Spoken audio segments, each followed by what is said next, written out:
आपके इलाके में, आपके एनए या आपके पीपी में या जिस भी सूबाई सीट है, क्या उस पर कोई ऐसा मिडिल क्लास कैंडिडेट खड़ा है जिसको आप देखकर लग रहा हो कि ये इलेक्शन जीत जाएगा? नहीं।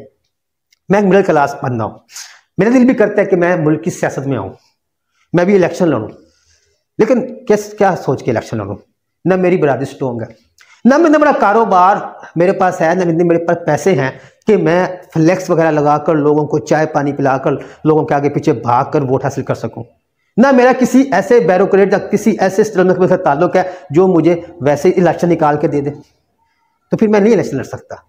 और ये मेरी कहानी नहीं है, ये पाकिस्तान के 90 से 95 लोगों की कहानी है जो बेसिकली मिडिल क्लास से ताल्लुक रखते हैं। और असेंबली में वहीं से वहां पर कोई भी आपको मिडिल क्लास बंदा नहीं मिलेगा, सारे मिलेंगे जो बिजनेसमैन होंगे, जो जमींदार होंगे, आपको सारे वही मिलेंगे जिनके बैरोक्रेट से राब्ते होंगे, जो इस्टेब्लिशमेंट के खास बंदे होंगे। आपको सारे वही मिलेंगे जो अपने मोहल्ले में, अपने इलाके में इतना स्ट्रांग होगा कि हम जैसे मिडिल क्लास को वो कुछ भी नहीं समझता होगा।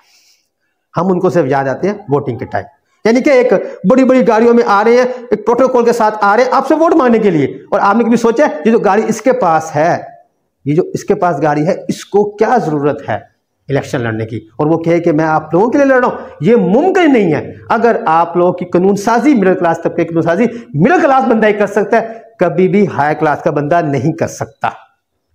वो हमेशा ऐसी कानून साजी करेगा जिससे उसको बेनिफिट हो सके, आपको उससे कभी बेनिफिट नहीं मिलेगा। तो इसलिए अब ये देखिए